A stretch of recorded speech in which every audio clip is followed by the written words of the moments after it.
Welcome back to Talk Horror to Me, the only movie review horror podcast that our hosts know never to trust where a kid says they're going to be studying.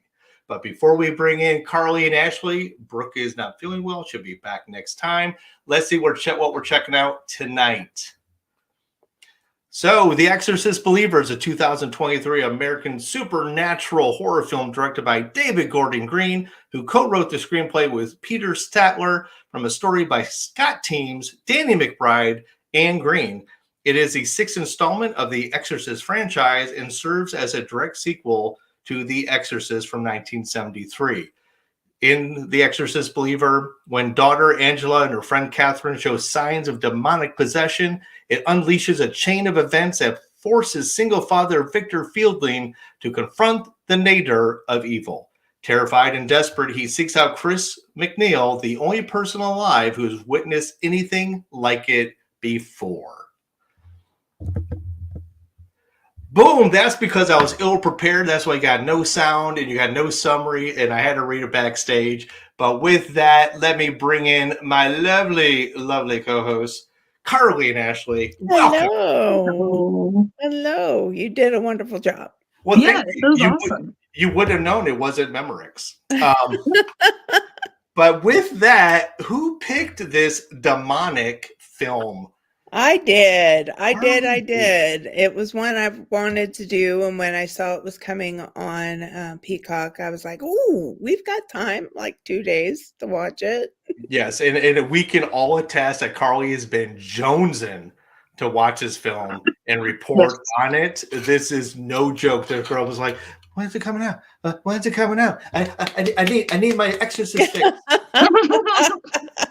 There's a lot of that going on, people. It's real. It's real. What can I say? So, Carly, who are you picking to launch this review process? Well, how about The Last of Us to watch it, which is Miss Ashley? It's all fresh in my mind. This was an awesome pick. It was a little bit of a roller coaster for me because there was like not one moment, but like several very, very small moments where I really felt like it was just pushing an agenda. But other than that, it was an awesome movie and I really liked it. It was a lot of fun. It was creepy. I wasn't scared, but I was definitely disturbed. The nails. Mm-hmm. The nails. Yeah, I liked it. It was fun. It really, really was. Chuck, what do you think? Oh boy. Give it to us straight. It will never be The Exorcist. Right. Okay? Actually, every sequel to The Exorcist will never be The Exorcist. I don't care how much Tubular Bells scoring you put underneath it, which is like kind of my favorite part of The Exorcist, just that Tubular Bell is so iconic to the film. I liked it. It was enjoyable. But again, I grew up at a time when watching The Exorcist was an event. It was those things you passed around to your friends because it was like Jaws, the first Star Wars. This is one of those movies that can never be replicated. And unfortunately, because of that, it is so hard to replicate. We've had so many demonic possession movies, whether in the theater or on television, streaming. We've seen it 1,000 times. And unfortunately, because you're in the Exorcist universe, you need to bring something different. And they did. Don't get me wrong. They brought in kind of multicultural. They stepped away from the Catholicism point of view. So I think it had a lot of good merits, and I enjoyed it for what it brought different to the table. But excuse me. But when you put Exorcist as the stamp of the universe you're in, yeah, you got to bring me something that I've like never seen before. But otherwise, we'll get into it. But I liked it, didn't love it. Carly? I'm kind of with you. I half loved it, half liked it. Because there were some parts where I was going, oh my God, oh my God, oh my God. And other parts where I was going, oh my God. Okay. It's all about tone. It's all about tone. It's all about tone. I liked it that they had the multicultural in there. So it's not straight Catholicism. but it still took away some from this being an exorcist, if that makes any sense. Because the first movie, after I watched that, I had to sleep with the lights on and a Bible. Mm-hmm. So this one, God, watching those little girls was hard. Yeah, it was. Towards the end, it was really hard. But they did a great job. I will say that having two girls instead of one, the references back to the 70s version in Reagan and kind of tying things together, I thought was really smart. I thought it was very smart. The addition of like in every culture from the beginning of recorded culture, there is an exorcism rite of some sort that is not purely a Western religion type of thing. So I liked how they imbued that. I also like the first part of the film where you got to see Victor and his wife and see how it unfolded. So somewhat like how the original Exorcist started. It started with like very normal, mundane things. Like it was just like a day in the life. And the Exorcist where Reagan's going to school and, you know, mom's doing this. And it was very like, it's like doesn't even start up real quick. But this started the pace quickly, but it gave you a really good foundation of the characters, which I thought was super, super important in this case. And they hid some stuff and didn't put it on screen until later that I thought was super, super smart. And I love that that was kind of like a beautiful twist toward the end, metaphorically. So, yeah, I think, like I said, it's never going to be The Exorcist, but I think for today's audiences that don't have that stigma of watching Reagan spider crawl down the stairs and say explicit things to the priest, I think, yeah, definitely enjoyable. Oh, yeah. I had fun. I had a lot of fun watching it. There were some, like, one of my favorite parts, and I don't know if I should. Well, it's only been on Peacock for like 2 days, so don't give it all away. I won't give it all away. Okay. But one of my favorite parts, I had to hide my face and my poor eyes. That's all I'm saying. Okay, I don't remember what part that was because that did not occur to me. Really? No, yeah, I was on board the whole time. Start to finish, I love the way they set up the final act. With the exorcism arena, so to speak. Yes. Which was kind of reminiscent of me, of The Conjuring, where they had her in the basement with the chair. Somewhat like that. But then there was a film that was on, I think, Netflix about a year ago or less, where it was a young nun who was like really good at being an exorcist. And like there was this whole thing about this mental wing. And that the whole motif of having Angela in the mental institution kind of reminded me of that. So there was a lot of things that kept making me think of other films.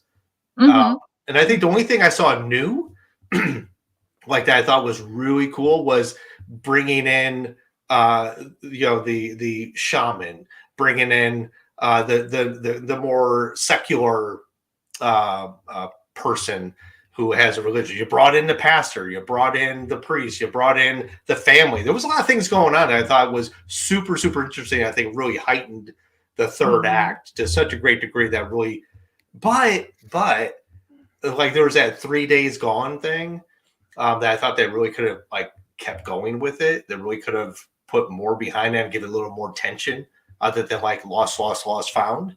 But yeah, I think it's had a lot of good parts, like I said. It did. I think that you hit the nail on the head right there. That was definitely a missed opportunity to show us the new. Yeah. Or apparently it's the old new, or new old. I don't know. But I want to get into what your favorites were. So, I mean, we will spoil it a little bit. There wasn't a lot of killing in this. So we can't really hang our hats on that. But what are your favorite moment, starting with Carly? My favorite moment, crucifix. Well done. I expected it, but I didn't expect it. Like when it fell and they panned in on it for a little more than a second, you knew it was going to be important. Yeah. I just didn't know what was going to happen. So I thought that was cool. So I will agree with that. Also, I like the again, it's a cliche, and it happens all the time, both in vampire movies and in exorcism movies. The burning crucifix, I thought was pretty cool. And if I want to get away from crucifixes, I think I'm just going to say the twist, I think, was my favorite part. And that's all I'm going to say about it. But the twist in the third act was pretty amazing. Ashley? Those are both like really, really good favorites. I would have to agree that they stood out so much. But I think one of my favorite moments. Tell us. Spill the tea, girl. It's just a full-on realization moment for the dad. Yeah. And that's just something as simple as bedwetting. Mm-hmm. And it was just that entire scene. Just scary. Like terrifying to like put yourself. Yeah. Yeah, and I'm going to expand on that because I think both actresses that played the girls did an amazing transformative job of being just carefree kids and then going into this like, I'm a pale of my former self. Not even without the makeup. I'm not even like counting the makeup toward the, as we get toward the end. Yeah. But just like the comatose states, like just how they were acting just in public.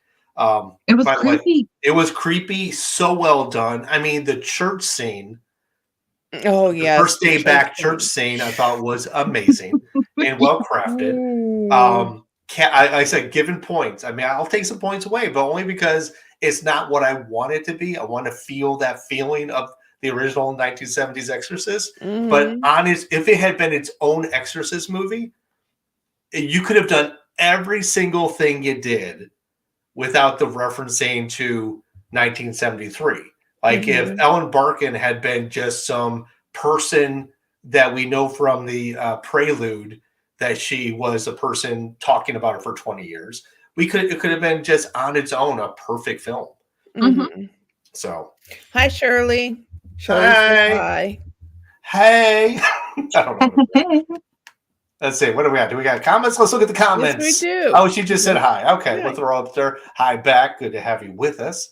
Now that I know how to do that, so I mean, I guess I'm in charge. Cool. All right. I have no idea how to do it, so I'm. I don't know. I'm just like, that's why my screen's all like going over the place because I'm trying to figure out how to do this on a laptop that's suspended halfway in air. Yes, folks, I'm a wizard, and I make sure my laptop floats as we're on these live streams. Woo! Yay! Thank you. So, Carly, I mean, tell us more. Let's ask this: what did you feel was the strongest element of the film? The strongest element was it was just the way he loved his daughter. True that. It was just the way he would do anything for her, even overcome his own, disbelief. Yeah. Which I will tell you right there, that was that moment during the final act of watching him just not with any audio, just with his face and expression of having that internal battle with himself as his daughter's suffering. Oh, yeah, like I said, there's so many good things about it. It just was, so good. So good. Chewing the scenery, if you will. In a great way. Yes. Ash, how about you?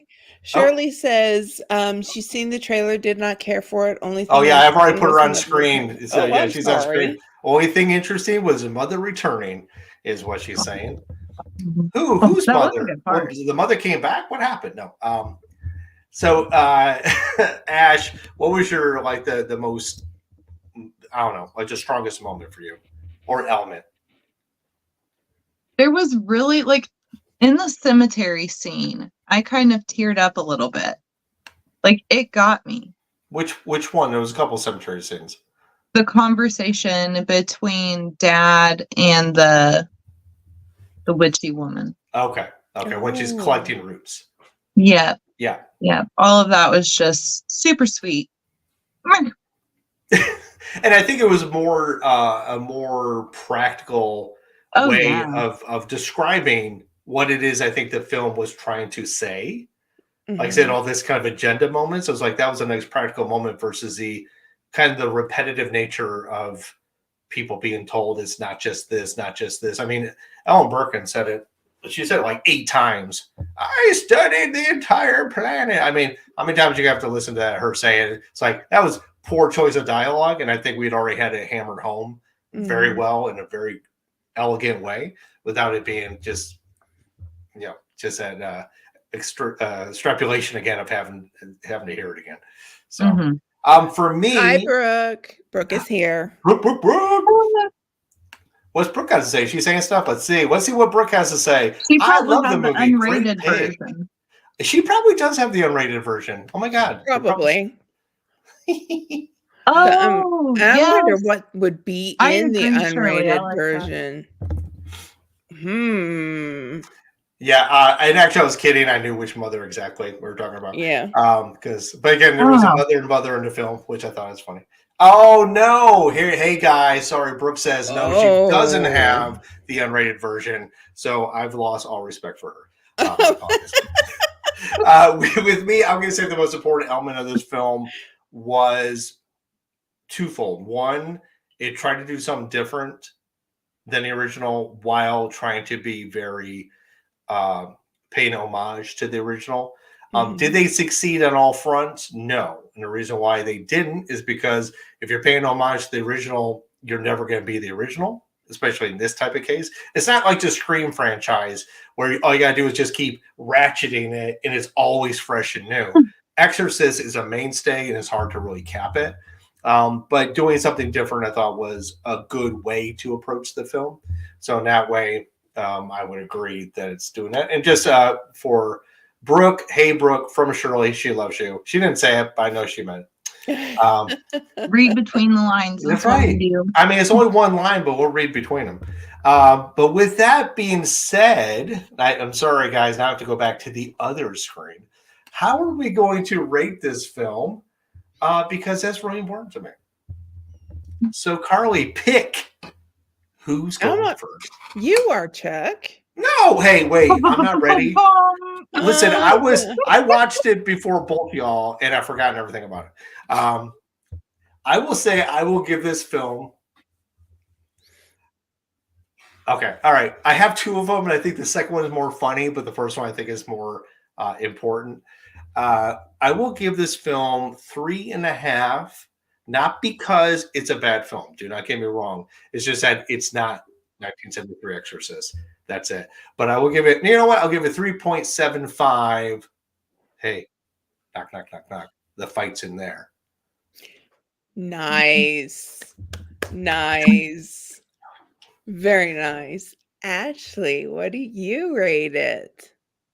I'm going to go with 4. It was good. I enjoyed it. But 4 what? Oh my god! You've only just turned it off 17 minutes ago, so. I know. I just had something, and then my brain went completely dead.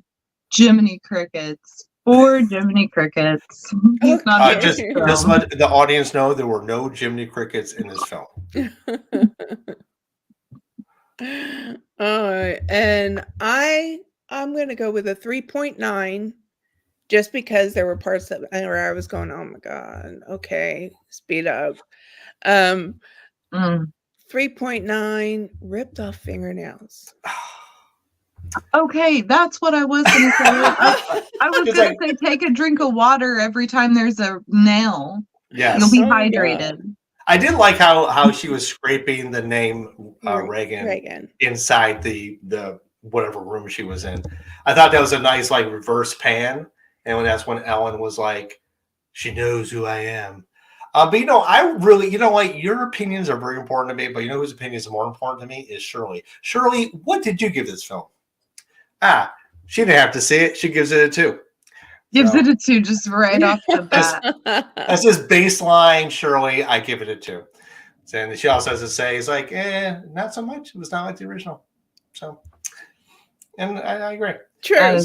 That's very true. That is fair. That's It's fair. fair. I mean, but you know what? Like I said, anytime I hear tubular bells, it is like my brain synergy goes Exorcist, an old man standing under a street lamp in the fog. Oh, just you can't. I mean, those are things that for me, maybe it's just because I'm old, but not that old. Are just those things that like it just is an instant recognition, and that sound is perfectly The Exorcist. Yeah, I love it. I love everything about it. I wish Brooke, if Brooke is around, she could tell me what her did Brooke have a rating? Brooke. Let's see. Maybe we'll find out if Brooke has a rating and she can tell us. But maybe. Okay, here we go. She rated it. She rated. Hold on. So Brooke says the not unrated version of this film gives a 4.5. Thank you, Brooke, for checking in and putting us all to shame with your high rating. Either you're very generous or you still have a very high fever. Oh, Chuck. She's going to rewatch it and then be like, guys, I didn't like it. It was a fever dream was what I was actually reacting to. There'd be like not enough killing in it for her, I feel like is what she would say. I think so. I do appreciate you guys, letting me do this, because we had like no time to watch it. We had 2 days. I was concerned that the December 1st launch date on streaming was somehow going to be a big fabricated lie. And then we would be coming into this episode going, hey, guys, we're just going to talk because we don't have any movie to talk about. December Fools. Oops, sorry, guys. But how do you like my hair? We would have figured something out. Oh, yeah. Oh, my goodness gracious. So, Carly, any last words for this film? Well, like I said, the original had me with lights on and a Bible. This one, oh God, just the little girls broke my heart. They just broke my heart, and I don't want to give it away. Nope, don't give it away. I will not give it away. I will say, go give it a watch, and decide for yourself. Yeah, it's definitely worth a watch. Yes. Whether you're a fan or not a fan, it's definitely entertaining, well crafted. Again, pacing might be a little, you could have missed some opportunities here and there. Yeah. But again, we can say that about almost every film. I mean, there's no perfectly timed film in every genre. I agree. Now, this is going to be a little strange because I want to know what the next movie we're reviewing is. And I believe Brooke is next on the list for her choice. I just don't know if I have her choice written down anywhere for next week. Brooke, she says me. Oh, Shirley says that we talked her into it. Oh, nice. Nice. Bam. Very nice. All right, so Brooke is on the hook right now, live, to tell us what she wants. So everybody, we're just waiting here, staring at the comment section, waiting for her choice. It's here. Oh, shoot. It is Black Christmas 2019. Do not be fooled. Oh, yeah, that's right. What can we watch it on, Brooke? The bodiless, voiceless Brooke? Where do we see this from? I'm just so excited. I've never used the comment section, so now I'm just like waiting for something new to happen. I don't know what to do. I will also try to look it up, guys, if just because I'm sure we're all looking. Again, Black Christmas has been done a few times. 2006, I believe. I think it was done also in the 70s, early 80s. Oh, she says Netflix. Oh, sweet! And here I just have the video running right now. So yeah, Black Christmas 2019. Look at it on Netflix or Fubo, I guess, if that's the thing. Plus 7 others. I'd say also on Hulu for a premium subscription, but Netflix with just a regular subscription. And so yeah, I'm looking because it is the season for giving and for caring and for loving. And what better way to bring in the Christmas season than with a horror film about the season? Slaying. Exactly. Nice. And Shirley says, absolutely. This film's been done so many times. I'm gonna read it like I think her tone is for Shirley. You know what? This film has been done so many times. I just can't. Wait, no, that's probably not the right inflection. I'm sorry. I do my best. But all right, what's that? We got a couple minutes left, ladies. Is there anything else we want to say about this film? Not having Brooke here. I mean, she's here in spirit and in commenting, but it's just not the same. Just got to fill it up. So I will just say, let me ask you this question before we come off this. What did you think of the makeup, the practical makeup effects on the girls?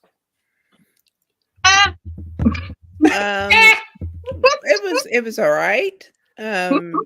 We've seen Reagan, so which is again, you paid homage to Reagan by having almost the exact same choice, right? In makeup style, which makes sense because you're in the same universe. Yeah. But it just nowadays it just looks meh. It looked like cosplay. It looked like people were cosplaying Reagan. Yeah, and it seems like we've seen that. Wow. And it seems like we've seen that done so much better, so many different ways between 1973 and 2023 for other films. So, yeah, it was kind of an odd choice to not update that in a way that would, I don't know, just take advantage of the practical effects we have these days.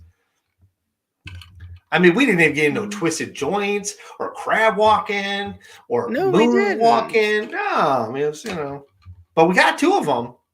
And two is always better than one. It was like a buy one, get one possession. So I thought that was cool. So this should have been called The Exorcist BOGO, not The Exorcist Believer. I think would have been a much better title.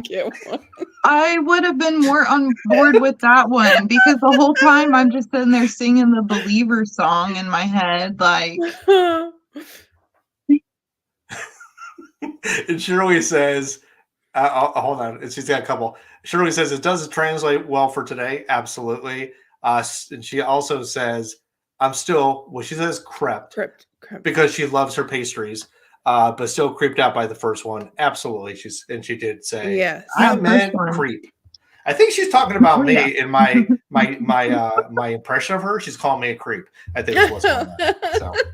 I'm a weirdo. Sorry. So, it's all good. A lot today. Hey, at least Shirley's giving me love and happiness, so I'll take it. All right, so we know for next time, Black Christmas 2019 on Netflix. I'm excited because I think I've seen a couple of the other ones, but I don't think I've seen that one in that year. So I'm excited to see that. And anything else, Carly, before we scatter away into the mists? Brooke says the original was the first horror movie to scare her mom.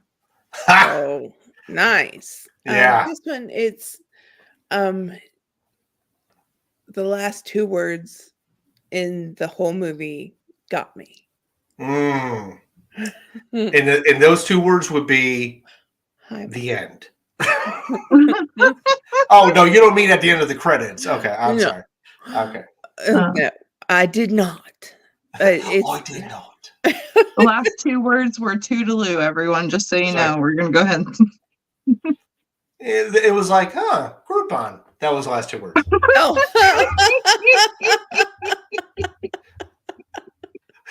And with that, ladies, I love you all to death. I'm going to put you out to pasture. Pow, pow. And thank you so much for joining us for another week of Talk Horror to Me. Thank you so much for being with us this Sunday. And remember, we're here to scare you later. And I'm going to say that because I'm not prepared because I'm looking at the comments. So now, go into the outro.